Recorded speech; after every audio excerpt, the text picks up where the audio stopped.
आई, ताई येणार होत्या ना बाळाला बघायला? अगं हो ग राधिका, येईल थोड्या वेळामध्ये. सकाळीच निघाली ती. ताईलाही खुश असतील ना त्या आत्या झाल्या म्हणून. हो ग राधिका, खुश तर लय झाली तिनं. पण तुला माहीतच आहे की ग बाई, 5-6 वर्ष झाले तिच्या लग्नाला. तिला लेकरू बाळ होईना झालंय. तिच्यावर दुःखाचा डोंगर हाय. तिच्यामुळं माझं मन लागत नाही, काही नाही. पण आता हे लेकरं बघितले तेव्हापासून माझ्या मनाला लय शांत वाटायले. आई आली ग माझी सुजाता. तुम्ही मला आत्या बनवून लय मोठी खुशखबरी दिली वहिनी. द्या की वहिनी माझ्या भाषाला माझ्याजवळ. याला घे की ग.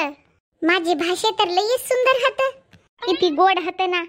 हा मग आई, कोणाची भाषा होत? मग बाई, काय आणलंस माझ्या नातवायला? आणल्यात की दोघाला गळ्यातल्या सोन्याच्या चैनी करून आणल्यात.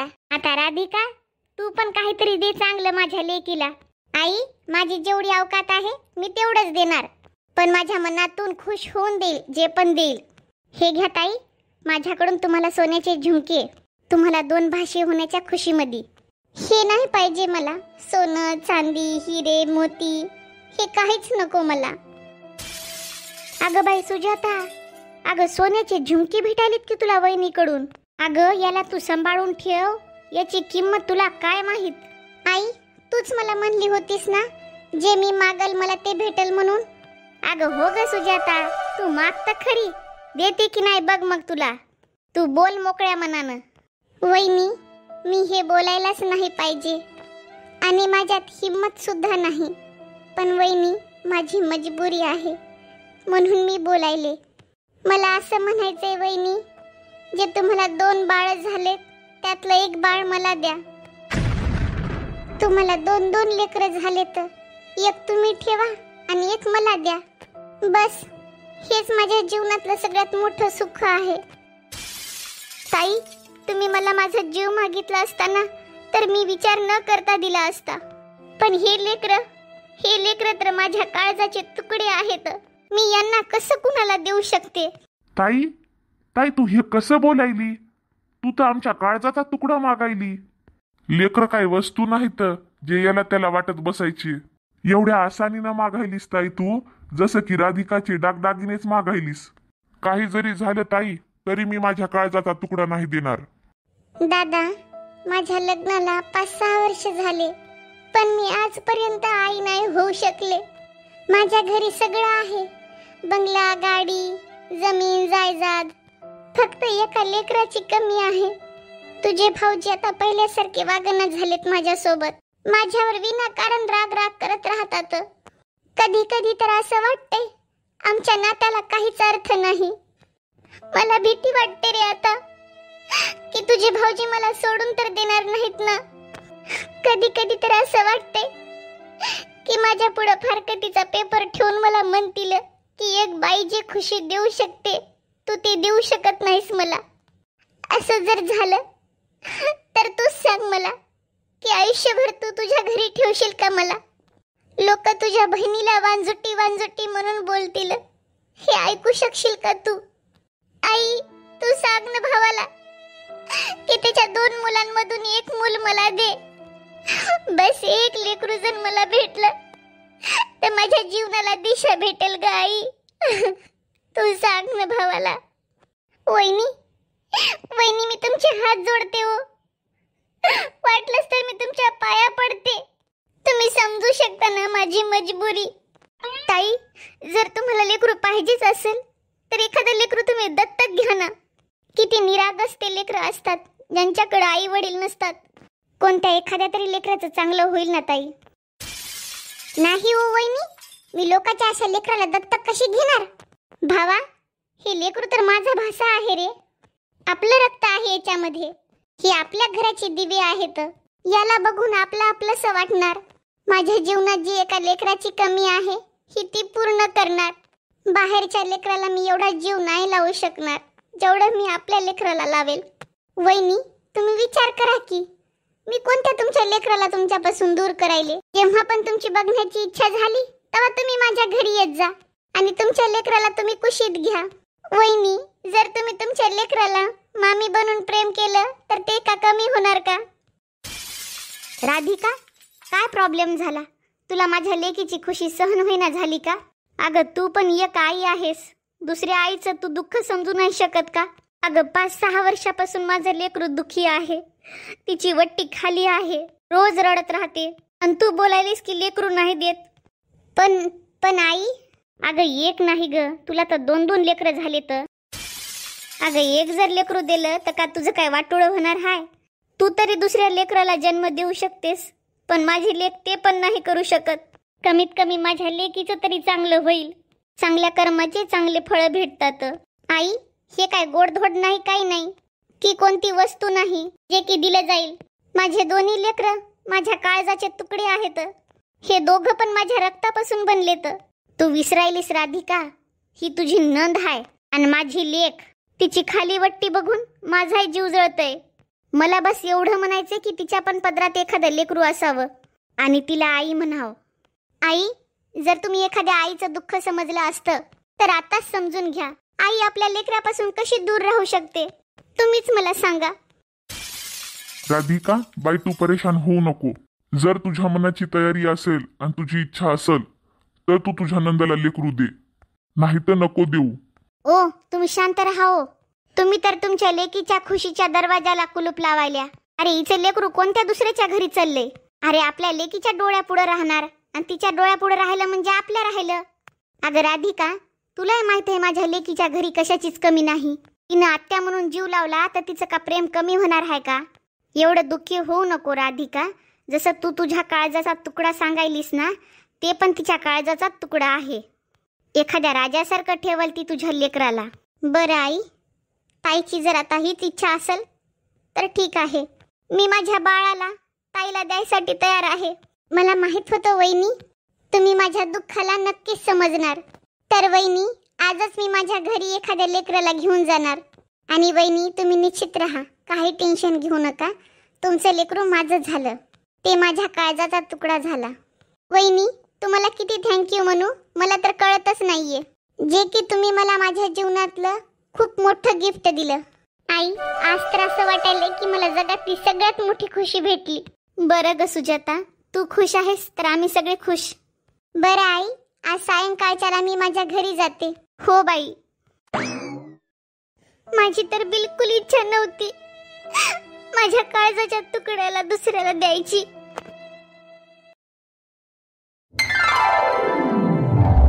अगं हो ग आई, मी बाळाला लय जीव लावते, लय काळजी घेते त्याची. मला स्वतःच तर लेकरू झालं नाही, पण वहिनीच्या लेकराला लय जीव लावते. आई, मी याला एका मिनिटासाठी सुद्धा माझ्या डोळ्याच्या दूर करत नाही. आई, मी मानते हे माझं रक्त नाही, पण मी माझ्या रक्तापेक्षा याला जीव लावते. हे माझ्या काळजाचा तुकडा आहे. हो ग बाई, मी समजू शकते सुजाता, त्याच्यात आम्हाला काही शंका नाही. आम्हाला सगळं माहित आहे तू खूप जीव लावती माझ्या नातवाला. आई, मी जेव्हापासून या बाळाला घरामध्ये घेऊन आले ना, तेव्हापासून माझी लय इज्जत वाढली. सगळेजण माझ्याकडे एक आदर्श आईसारखं बघतात आणि शेजाऱ्यांचे पण टोमणे बंद झाले. आणि अजून तर अजून तुझा जावई पण मला लय जीव लावते आणि माझी सासू पण मला लय जास्त जीव लावते. बरं बाई, ते सगळं तर ठीक आहे. बरं मी काय म्हणते, येऊन जाय ना 4 दिवस माहेरात. बाई 4-5 महिने झाले तर तू काय आली नाहीस, काय नाहीस इकडं. ये ना, आम्हाला चांगलं वाटेल, आमच्या नातवाला बघायला भेटल. तू ये बाई सुजाता. बरं आई, जसंच मला टाइम भेटल तसंच मी बाळाला घेऊन तिथं येते. बरं चल आई, ठेवते मग आता. आई मला माहेरात बोलवायली, पण मी नाही जाणार. मी जर सारखी तिकडे जात राहिले तर प्रेम आणि जिव्हाळा त्यांचा कमीच नाही होणार. जर मी बाळाला तिकडे घेऊन नाही गेले तर हळूहळू त्यांचं प्रेम आणि जिव्हाळा कमी होऊन जाईल. यामुळे मी हे विचार करते, दूर राहिलेलंच बरं. जेवढा आम्ही कमी भेटलो तेवढा जास्त दुरावा. हो ना रे माझ्या सोनू. कधी कधी माझ्या मनाला वाटते, जर माझे दोन्ही लेकरं माझ्या सोबत राहिले असते तर किती छान झालं असतं. पण ताई पण त्याला खूप जास्त जीव लावतात, आईपेक्षा पण जास्त. त्यामुळेच माझं मन शांत आहे. मला या गोष्टीची खुशी आहे की माझं बाळ माझ्या नंदपशीच आहे, त्याच्या सख्ख्या आत्यापशी. राधिका, मोनूला जर तू खाऊ घातला असशील तर दे माझ्याजवळ. बाहेर जाऊन त्याला फिरवून आणते. हो आई, मोनूचं झालं जेवण, घेऊन जा तुम्ही त्याला. अगं राधिका, काय झालं? तू एवढी नाराज नाराज काऊन दिसायली? काही नाही हो आई, मला माझ्या दुसऱ्या बाळाची आठवण यायली, त्यामुळं माझं मन थोडं दुःखी झालं. अगं राधिका, तू दुःखी होऊ नको. माझी लेक माझ्या नातवाला लय जीव लावते बघ. त्याला आपल्या जीवापेक्षा जास्त जीव लावते. हो ना आई, ते तर मला माहित आहे. त्यामुळं तर माझ्या मनाला शांत वाटते ना की ते त्याच्या आत्यापाशी आहे. ताई त्याला एखाद्या राजकुमारासारखं ठेवतात. हो ना. बरं चल, मी जाते याला घेऊन.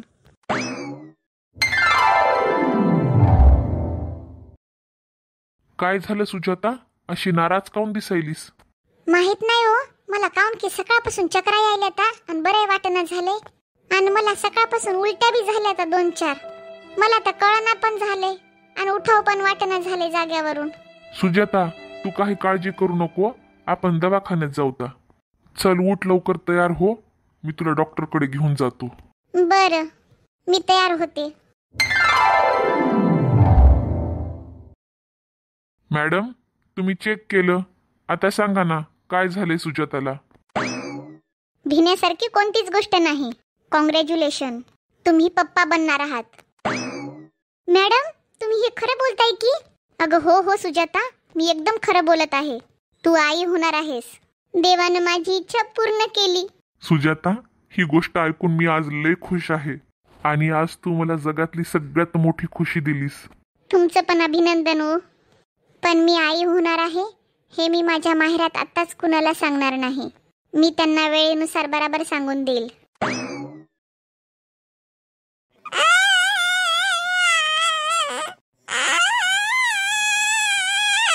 अरे, हे काय झालं? सोनू कसा खाली पडला? आजकाल माहिती नाही या सुजाताचं लक्ष कुठं राहतंय. ती रूम मध्ये एकट्या सोनूला सोडून गेली, आणि ते पण बेडवर. लेकरू बेडवरून खाली पडलं. सुजाता, ए सुजाता. हा बोला हो, काय झालंय?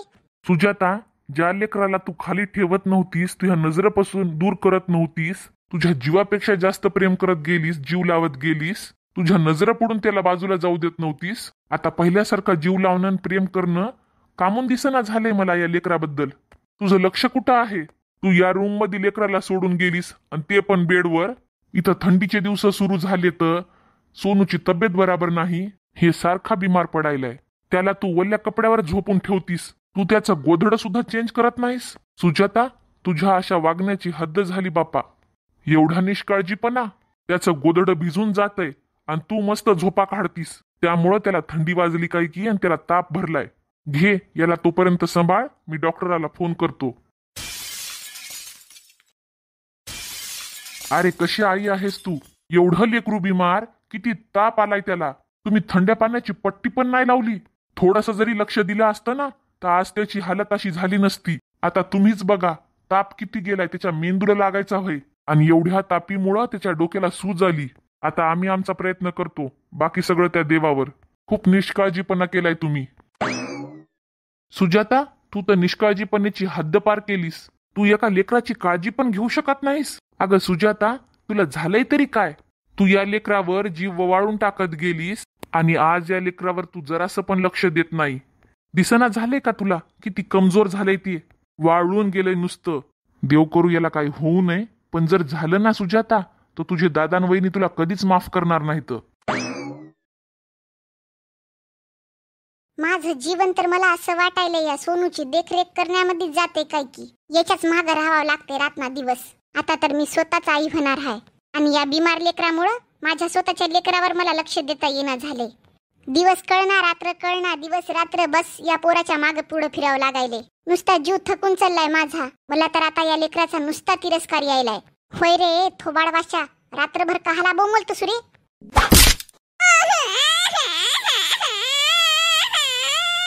माहित नाही माझं डोकं खराब झालं होतं जे जाऊन आणलं या पोराला तिथून. आता हे पोरग मला बिलकुल माझ्या जवळ नको वाटायले. काहीतरी वजह असल्यासारखं वाटायले माझ्या जीवनामध्ये. या सोन्यामुळं ना मला कुठं बाहेर जाऊन फिरता यायले, ना काही घेता यायले. अडकून बसली नुसती. हॅलो ताई, काय झालं हो? 2-4 महिने झालं तुम्ही माहेरात आल्या नाही. तुम्ही तुम्ही नाराज तर नाही ना आमच्यापासून? बरं ते सगळं जाऊ द्या. उद्या आपल्या लेकराचा वाढदिवस आहे, सोनू मोनूचा. तुम्ही या बरं का ताई, आणि सोनूला पण घेऊन या सोबत. त्याचा आणि याचा दोघाचाही वाढदिवस सोबत करता येते. दोन्ही भाऊ सोबत सोबत केक कापतील. मी येते. ही चांगली संधी आहे. मी तर माहेराला जाणारच आहे, आणि या पोराला कोणता ना कोणता तरी बहाणा करून तिथं ठेवून येते. याला याच्या खऱ्या मायबापापाशी, आणि मला याच्यापासून सुटका तरी मिळेल. ताई, तुम्ही एकटे आल्या का? दादा नाही आले का? हो ना वहिनी, ते जरा ऑफिसच्या कामासाठी बाहेर गेले. तर द्या की ताई, माझ्या सोनूला माझ्याजवळ द्या की. अहो ताई, सोनू तर लय कमजोर वाटायलाय. तब्येत बरी नाही का याची? हो वहिनी, याला ताप होती, त्याच्यामुळे तर मला यायला उशीर झाला. बरं बरं, औषधं चालू होतं की मग? हो आहे तर चालू. बरं ताई, तुम्ही चहा घेता का थंड घेता? बस थोड्या वेळामध्येच केक कापणार आहेत, आणि सगळे पाहुणे रावणे येतील. वहिनी, चालूपणा कसा करतात ते तर तुमच्याकडून शिकायला पाहिजे. पहिले तर तुम्ही तुमचं वझ माझ्या डोक्यावर टाकलं, आणि आता नंद आल्याच्या नंतर त्याची उठबैस करून दिखावा करायला. काय झालं ताई, तुम्ही असं का म्हणून बोलायल्या? सुजाता, काय झालं तुला? अशी मोठ्या आवाजात काऊन बोलायली वहिनीला तू? आई, तुझी सून ना लय चालू आहे. मी तर एक लेकरू मागितलं होतं वहिनीकडं, आणि त्यांनी हुशारीनं बिमार लेकरू माझ्या वट्टीमध्ये टाकलं. हे पोरग दर महिन्याला बिमार पडत राहते. माझा सुख चैन सगळं काढून घेतलं या पोरानं. हे एक नंबरचं बेकार पोरग आहे.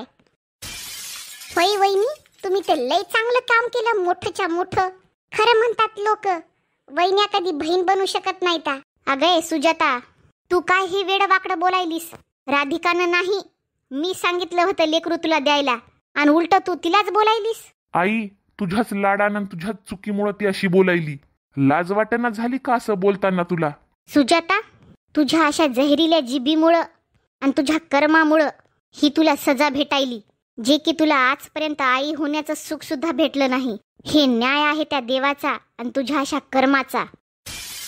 आई, तुझा श्राप तुझ्या जवळच ठेव, कारण तर आज मला तुम्हाला बोलायचे आणि सांगायचे. मी पण आई होणार आहे.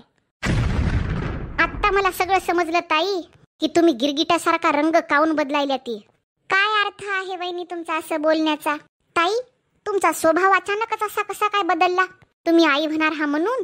त्यामुळे तुम्हाला माझं लेकरू जड वाटायले, त्याचं वज व्हायले. होय ताई, मी काय हे लेकरू तुम्हाला जोर जबरदस्तीने दिलं होतं की काय? तुम्हीच रडून रडून माझ्या पाया पडू लागल्या, भीक मागू लागल्या की तुम्ही तुमचं एक बाळ मला द्या म्हणून. या लेकराला मी जीव लावणार, राजकुमारासारखं ठेवणार. तुम्हाला दिवस काय गेले तर माझं लेकरू तुमच्या डोळ्यामध्ये सलायले. अरे ज्याला तुम्ही मनहूस समजायले ना, अरे त्याच्याच पाय गुणानं तुमची वट्टी भरली. माझं लेकरू माझ्यासाठी वझ नाही. मी याला माझ्या जीवापेक्षा जास्त जीव लावन आणि प्रेम करल आणि काळजी घेईल. आता बस, खूप झालं तुमचं. मी आता 1 मिनिट सुद्धा इथं राहणार नाही. एक तर बिमार लेकरू मला देऊन माझ्या डोक्यावरचं वझ वाढवलं, आणि वरतून मलाच गुन्हेगार समजायले. बस, खूप झालं सुजाता. यानंतर घरामध्ये माझ्या कधीच पाऊल पडलं नाही पाहिजे तुझं. माझ्या घराचे दरवाजे तुझ्यासाठी कायमचे बंद झाले. आई, मला का तुझ्या इथे येऊन राहायचा लय शौक नाही, काही नाही. तू जरी बोलवलंस ना तरी पण मी या घरात येणार नाही.